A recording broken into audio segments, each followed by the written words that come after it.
Okay, let's unpack this. You've sent over a really interesting collection of viewpoints on NATO, and it's clear there's some strong feelings and, well, significant questions being raised. Definitely. So welcome to the deep dive. Our mission, based on the materials you sent, is to really dig into these critical perspectives. We've got voices from politics, academia, the media. A real mix. Yeah, exactly. The goal is to understand the core arguments about NATO's history, its current actions, and I suppose its future relevance.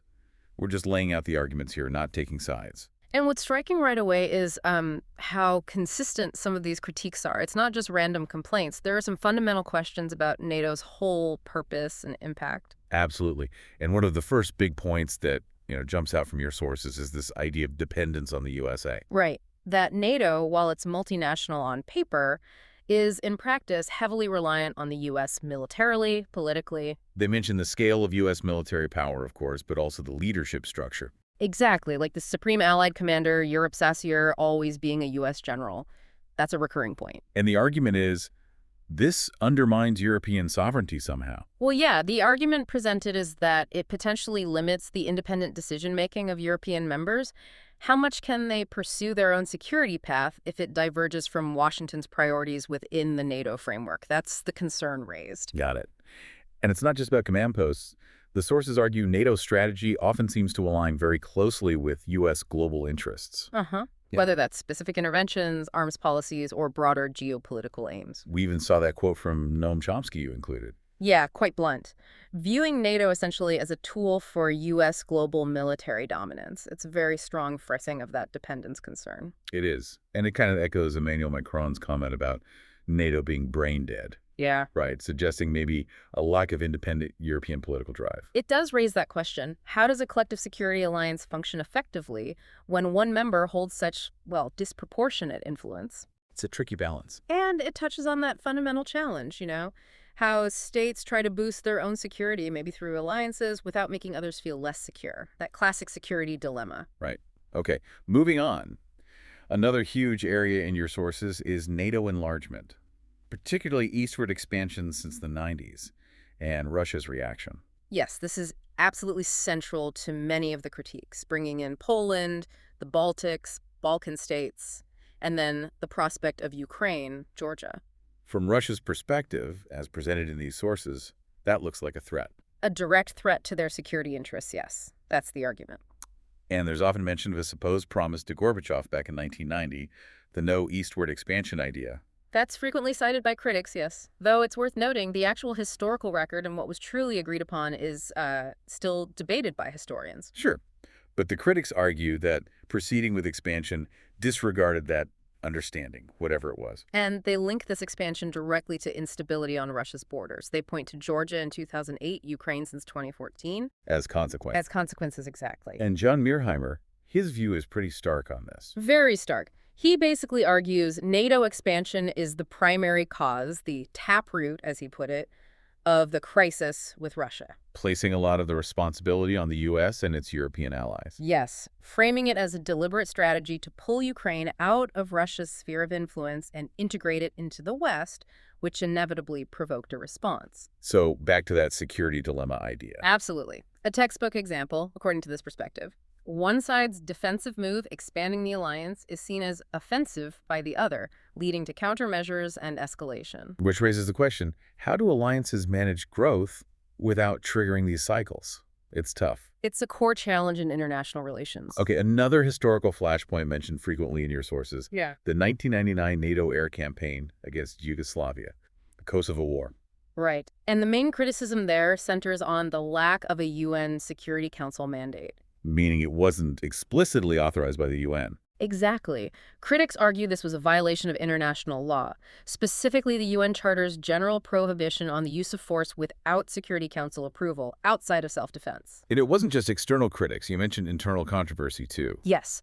Germany's participation was a big deal domestically, its first military action since WWII. And the justification used, humanitarian intervention, was seen by some critics as a pretext, a way to bypass the lack of legal legitimacy. The sources name figures like Peter Handke, Chomsky again, Jacques Beau. All condemning it as illegal under international law. And legal scholars, too, raised red flags about bypassing the UN Security Council. Worried it might weaken that core principle against unauthorized force. Precisely. This is where it gets really interesting, that tension. Intrigue. Intervening for, say, humanitarian reasons, but without that formal UN green light. It puts perceived moral imperatives up against the established legal framework. And it forces you to ask, when, if ever, is intervention legitimate without that UN backing? It's still debated today. It absolutely is a very complex issue. So fast-forwarding a bit, a really fundamental question emerges from these critical sources. Is NATO even necessary anymore in the 21st century? Well, it's a logical question, isn't it? Given it was founded in '49 specifically to counter the Soviet Union. Which dissolved in '91. Right. The original adversary is gone. So the critics ask, what's its purpose now? Yeah. And you included mentions of figures like Savim Das-Delin and Sarvagentecht. Yes, calling for a different kind of security setup in Europe, a European security architecture without NATO, suggesting Europe should handle its own security. And linked to that is the argument that NATO itself has changed. The critique is that it's moved beyond being purely defensive, that it's become more geopolitical, more interventionist, operating far beyond the North Atlantic. Which prompts some tough questions in these sources, like why hasn't Europe built its own independent security structure? And more pointedly, have NATO's actions in places like Afghanistan or Libya actually ended up contributing to instability rather than resolving it? That's a heavy charge. It is, and it leads to that core question. What is NATO's purpose today? Is it still collective defense in the old sense, or has it evolved into something broader, more geopolitical? And what are the ripple effects of that shift? Exactly. What are the implications globally? Let's maybe zoom in on some of the specific critics you highlighted. Jeffrey Sachs, for example. He traces a sort of timeline of Russia's growing opposition. Yes, he points specifically to that 1999 Serbia bombing, done without UN approval, as a real turning point for Russia's view of NATO. And then the later U.S.-led wars, Iraq, Syria, Libya. He argues those actions in the 2000s significantly ramped up Russian concerns about Western intentions and NATO's role. And he mentions the Black Sea specifically. Right. He argues Russia sees NATO expansion there, potentially including Ukraine and Georgia, as an existential threat. Encircling them, cutting off access to the Mediterranean, the Middle East. That's the perspective he outlines. And Sachs connects this to a wider critique of Western foreign policy generally being destabilizing. Yes, that's his broader frame. Then there's Sarvagentecht. Very vocal critic. Consistently, yes. Her argument often centers on NATO expansion violating what she terms Russia's legitimate security interests. Like the idea of avoiding Western military bases near its borders. Exactly. She frames that as a kind of red line for Russia and sees Ukraine potentially becoming a U.S. military outpost as something Moscow would find unacceptable. And her view of NATO itself is, well, not positive. No. She tends to view it as an alliance that escalates tensions rather than ensuring peace. She's advocated for German neutrality, opposed U.S. weapons in Germany. And that Manifest for Peace you mentioned. Yeah, launched with Alice Schwarzer. It clearly pushes for diplomacy, halting arms deliveries in the Ukraine conflict. Interesting parallel she draws to the U.S. Monroe Doctrine. Yes, comparing Russia's sensitivity about its near abroad to the historical U.S. stance on its own hemisphere. Turning to the media voices, Jacob Augustine, writing back in 2014 about a return of the Cold War. Yeah, seeing NATO's military exercises and rhetoric on its eastern flank as dangerously provocative at that time. Warning about escalation, even unintended war. Exactly. And he argued controversially that the West should essentially step back from the Ukraine conflict, suggesting it wasn't worth a wider war. And like Wagenknecht, he signed letters calling for ceasefire and talks. Yes, expressing concern about prolonging the conflict and the impact, particularly on the global South. Which brings us to those perspectives. It's important to remember this isn't just a Western debate, is it? Not at all. The views from the global South and East add crucial context, often shaped by different historical experiences, concerns about global power dynamics. Right. Your sources mentioned South Africa's government blaming NATO.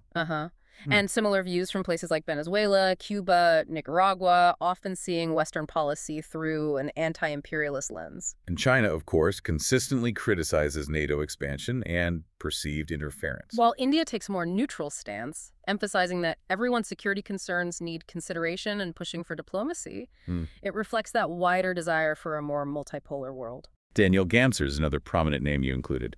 Pretty direct language. Very direct. He frames NATO's eastward expansion fundamentally as a broken promise to Russia that destabilized Europe. A provocation, in his view. Yes, a deliberate provocation leading to instability. He's also very critical of NATO's interventionism, often using the '99 Yugoslavia bombing as a prime example of violating international law. And his books, like Illegal Krieg. Yeah, they elaborate on this, accusing NATO countries of undermining the UN and waging illegal wars. That's his core thesis. Okay, let's focus a bit more tightly on China's view, since that's a major global perspective. Sure, Beijing generally views NATO as, well, a Cold War relic. Something outdated. Outdated and primarily serving as a tool for U.S. hegemony. They argue its continued expansion ignores the security concerns of other nations. There was that quote from their foreign ministry. Right, calling it a product of the Cold War that should be obsolete but keeps expanding instead. And Xi Jinping himself linked NATO expansion directly to the Ukraine crisis, saying all countries' security interests need to be considered. And China hasn't reacted well to being called a systemic challenge by NATO? No. Their response is basically that NATO shouldn't be dictating to others and should stop actions they see as destabilizing. And this idea of a global NATO. But that's a big concern for them. A foreign ministry spokesperson basically said NATO should stay in the North Atlantic, not wander into Asia. They see that potential geographic expansion as a major issue. And meanwhile, they're strengthening ties with Russia. As a strategic counterweight, yes. Their joint statements often include shared opposition to NATO going beyond its original area or function. So if we try to pull all these critical threads together, Mm-hmm. what are the recurring themes? Well, we see deep concerns about the balance of power, definitely. We see conflicting interpretations of historical agreements and promises, and fundamentally, different ideas about what security even means in the 21st century and how to achieve it. It's quite a list of well-known critics we've touched on. Chomsky, Mearsheimer, Sachs, Augstein, Wagenknecht, Ganser, plus perspectives from leaders like Chavez, Xi, Pandor. And the common threads in their critiques really stand out, don't they? Yeah, NATO expansion as a provocation. NATO as an instrument of U.S. power. The Yugoslavia war as illegal. A desire for a more multipolar world order. And generally viewing NATO as, well, more aggressive than defensive, at least from their standpoint. That sums up the core critical arguments presented in the sources you shared. Wow. Okay, that is definitely a lot to process. Diving into these sources really highlights just how complex and, frankly, contested the whole narrative around NATO is. Absolutely. And, understanding these critical perspectives, even if you ultimately disagree with them, it's crucial, isn't it, for grasping the different ways people view global security. It shows how history and national interests shape those views. Exactly. It highlights why considering historical context and the security concerns of all the players involved is so important. So you gave us some really thought-provoking material here, and hopefully this deep dive helped unpack the main critical arguments that are out there about NATO, its role, its past, its impact. We've seen how different experts, different nations view it quite differently. So maybe a final thought for you, the listener, to mull over, considering all these viewpoints we've discussed. What do you think is the biggest challenge facing NATO in the coming years, and perhaps even bigger picture? What might a truly stable, maybe more inclusive global security architecture actually look like?